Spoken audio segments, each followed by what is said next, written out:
Gentlemen, very good afternoon. Welcome on board this EasyJet flight going to London, Southend. Flying time all of 2 hours and 15 minutes. My name is David and I'm your manager on board your aircraft today. Also join us, we do have a lovely crew to look after you. Working at the front we have Karen, centre of the cabin we have Lacey, looking after the back of the aircraft we do have Joe. Ladies and gentlemen, we are here to make your journey safe and comfortable. Can be any further assistance, then please do not hesitate to contact one of us. Very good afternoon, warm welcome to our EasyJet Plus card holders on board. Anybody interested in becoming one, then please just speak with a member of the crew. Your full attention, ladies and gentlemen, and especially children, now required to take you through the safety features of this Airbus A320. Please pay attention to illuminated signs and crew instructions, including the following safety procedures. The safety card found in your seat pocket contains important information about exit routes, oxygen masks, life jackets, and the brace position that you must adopt if you hear brace, brace. There are 8 emergency exits on this aircraft. The cabin crew are now pointing out the exits nearest to you. Please be aware that your nearest usable exit may be behind you. Emergency lighting will guide you to an exit. In an emergency, leave all baggage on board. Your seatbelt is fastened, adjusted, and released as shown. It must be fastened when the seatbelt signs are on, and we recommend that you keep it fastened at all times. If the air supply fails, masks will drop from above you. Pull a mask towards you to start the oxygen. Put the mask over your nose and mouth and breathe normally. Hold the mask in place with the strap. Pull on each side to adjust. Put on your own mask before helping others. If we land on water, take a life jacket from under your seat. Remove from the pouch and put it over your head. Pass the tapes around your waist and click together. Pull the strap to adjust. Do not inflate it inside the aircraft. When outside, inflate it by pulling the toggle. If it fails to inflate or needs topping up, blow into this tube. There is a light and whistle for attracting attention. The cabin crew can assist you with life jackets for children. Your tray table must now be stowed, armrests down, window blinds open, and seatbelt fastened. Further information regarding your safety on board can be found in the in-flight magazine. We hope you have a great flight.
seatbelt fastened while the seatbelt sign is off. We recommend you keep your seatbelt fastened whenever you are seated. Toilets are located at each end of the cabin. Remember that smoking is not permitted at any time. This includes e-cigarettes. Please take care when opening overhead lockers in case anything falls out. Shortly commence our bistro service. Fortunately, due to catering issues, we won't have any hot or cold sandwiches to sell today. We do have a fantastic selection of snack boxes. We also have a range of hot and cold drinks and a variety of sweet and savoury snacks, something for everyone.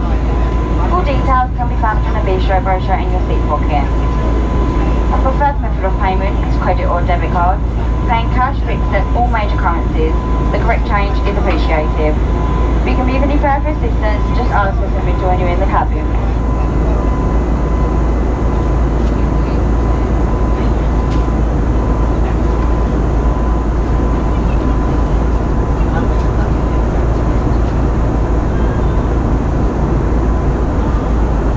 Permanezcan en sus asientos mientras la señal luminosa de cinturones siga encendida. Les recomendamos que mantengan el cinturón abrochado cuando estén en sus asientos. Los aseos